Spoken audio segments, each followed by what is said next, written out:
Hi, I'm Paula Creamer, and you're listening to the incredibly cute Tony Leodora on Golf Talk Live. And we are back on Amelia Island, back in the middle of Low Country Paradise, and as part of our 25th Freedom Trail Challenge competition, livening this little trip to the northeast corner of Florida. And we played 4 courses this week that really have a very special flavor. To explain it a little bit, we have, well, our golf course architect, been with us many times on Golf Talk Live from the greater Philadelphia area and all other parts around the world. The one and only Ed Shearon. Ed, welcome back to Golf Talk Live. Always great to be with you, Tony. It's great to be with you in the Low Country, an area that I've liked for a lot of years with a lot of terrific golf. You especially get a kick out of seeing new courses and different courses, and I know you look at them with a different eye than most other people.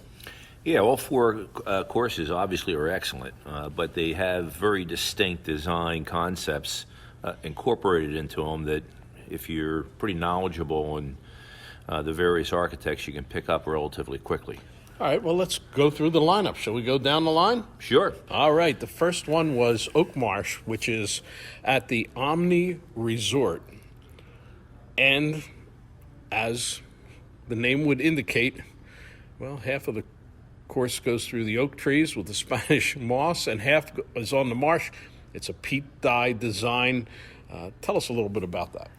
Well, Pete, when he did Harbor Town, really came in and designed a golf course that wasn't overly long. The dimensions were relatively small. Greens, I don't think were more than 3,000 square feet on average. All the features, the pop bunkers are relatively small.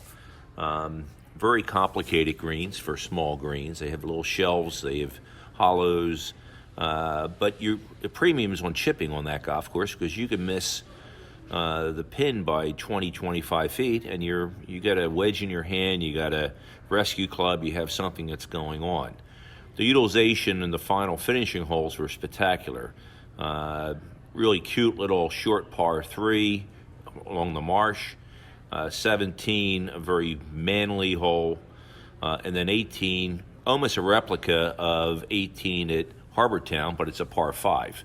So you can actually see where an architect gets a great concept and then uses it where it's appropriate. It's interesting that you mentioned Harbor Town, which of course is on Hilton Head Island, about maybe, 100 miles north of where Amelia Island is. Both islands, really, the island itself reminds me of each other, the way they're, part of the low country feel, and it's a lot of fun. Absolutely, and that's where you really can kind of see where the concepts are. Very minimal earth moving also on Pete Dye's design. All right, course number 2. The Golf Club of Amelia Island. It is next door to the Ritz-Carlton, which of course is on the beach.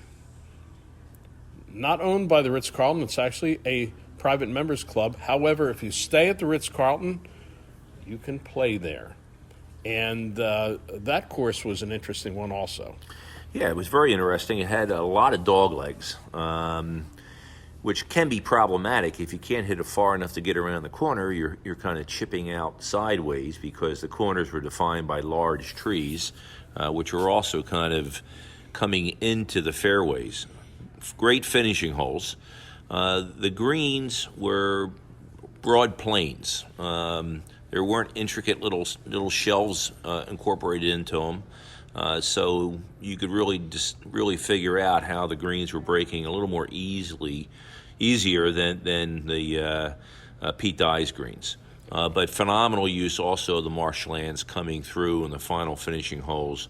A little bit more earth moving on that golf course, a little bit more dramatic. Very good shape because it's involved with the Ritz-Carlton. The average player would really appreciate. Yeah, it was in great shape. Mark McCumber on the design there with some collaboration from the legendary Gene Littler. Day 3, I thought was a special treat. Amelia National, It is also a members club, but you can play it through our friends at Florida's First Coast of Golf. They have an arrangement. Through them, they can book tee times at Amelia National, and this is a Tom Fazio gem. Well, and Tom won't do courses unless the scale is extremely large. You have Pete Dye, very small scale, but very tricky. You have Mark McCumber, Gene Littler's course kind of right in the middle. And then you have where the porch gets a little hot for the bear. These greens are enormous. They're 8,000 square feet. The bunker's huge. The fairway quarters are wide. Tom Fazio has very large scale. You have very large greens, probably 8,000 square feet. But inside the greens, there are usually 2 or 3 greens. There are shelves that, if you get into them, are relatively level. So if you're a shot maker, you can get into these little quadrant of the greens, you have a very good chance for making birdie. But very, very big scale, which a lot of amateurs like. You can move it around a little bit more freely on this golf course. And how about the green complexes? Wow. I mean, each one of them was like a different piece of art, I thought, when you got up to them. Well, exactly. What you have we're overlooking the 18th green, and what you really have is 2 or 3 greens inside the green. So, and the transitions between those areas are seamless. Phenomenal shaping, spectacular broad golf course. And one thing that I liked is that, yes, there is some housing as part of the development, but never on both sides of a hole, on one side and set way back. I don't think that it was intrusive at all. No, I think his fairway quarters here are probably 350 feet across. This golf course, my guess is well over 200 acres. Murray's 110. Yeah. And finally, the Golf Club of Northampton, an Arnold Palmer design. Great design. All the golf courses are strategic. Arnold did a phenomenal job with this golf course. A lot of diagonals, so it's a lot of risk-reward going on. There's one par 4 there that he views as one of his top 18 holes, a spectacular par 4, hitting over wasteland into a target fairway, and then you're hitting into a peninsula green.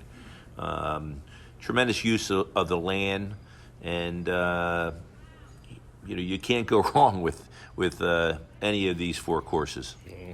Well, Ed Shearon, thank you so much for your analysis of our golf trip to Amelia Island. It certainly is a great place to go on a golf trip, especially with Fernandina Beach, the town where you can stay, walk around at night, and then short drive to the golf courses. Appreciate it very much. And Ed, all I can say is we've done a few of these. I can't wait till our next trip somewhere down the golf trail. It's going to be fantastic, I'm sure.